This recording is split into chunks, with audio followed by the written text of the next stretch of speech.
Hi everyone, DLRR here with my second video. Yet again another video about Dyadus, the unique that I created. Sorry it took a while to make this second video. After the first video that I had made, my graphics card died, placed an order for a Razer Blade, which took forever to come in. Anyway, it's here now. Here we are, second video. Thanks to everyone for their support on the first one that I had made doing proof of concept of a Dyadus burn build. From there I had received a couple of suggestions on other interesting things to do with the Dyadus, and I just thought I'd quickly showcase one of the interesting ideas that I'd received. I had originally had a Detonate dead build, which I had modeled after fights. What fight had was an Eldritch battery, Mind over Matter, and Arctic Armor Detonate Dead. So you get tons of life, tons of mana, and lots of Arctic Armor to block against reflect, and it worked beautifully. Back then my weapon was a Scepter, which had +2 to fire gems. Of course most people would rather +3, and a total of 15 plus 23% elemental/fire damage, so that's 38%. In it I had placed a fire trap, concentrated effect, and fire penetration. Since then I've found that fire trap is not so useful because I have Desecrate and Flame Blast, which both together do much more than the fire trap ever did. In addition, I had required a chance to ignite in my chest 5-link. Since then, in putting in Dyadus, which was a suggestion that a person named Ed Barnes made on the forums, which was led to my attention, Ed Barnes had put in Dyadus because of the 25% chance to ignite.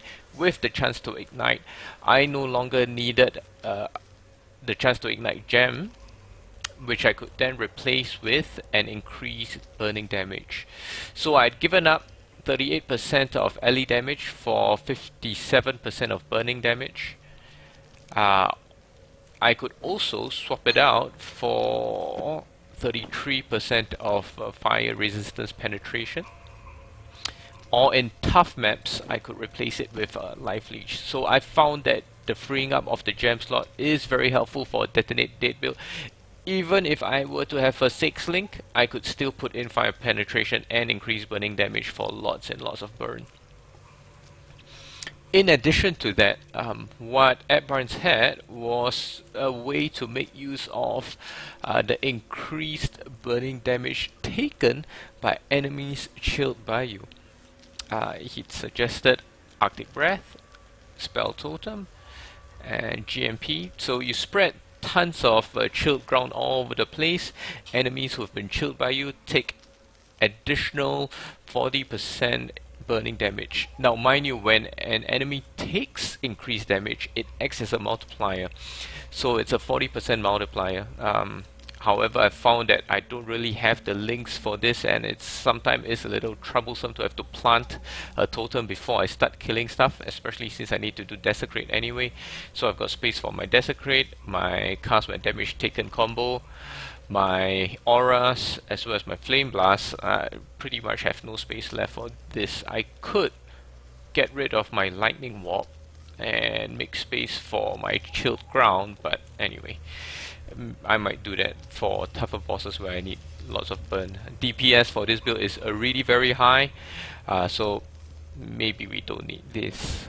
The downside to a Dyadus Detonate dead build 3D is, for one, this is by far not best in slot. Best in slot will be your Durrani's Scepter, which has 100% LE damage and Leech, so you can't really beat that.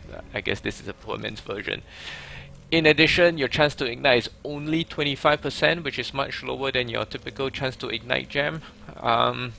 Makes it harder to ignite creeps, makes it harder to ignite bosses. However, you'll find that in this map, because of the sheer number of mobs, it's not so much a concern. See, right away I had my ignite turned on. It also helps that with flammability, it increases your ignite chance further. So that's a very quick overview of how your 3D build would look. Nothing out of the ordinary, pretty much exactly like Fight and Adbrance have done. I've included in a link below to both of their respective builds. So hope you find it interesting. Feel free to watch their videos to see how this could be built, and hope you found this useful. Thanks for listening in, and hope to catch you next time. Take care, guys.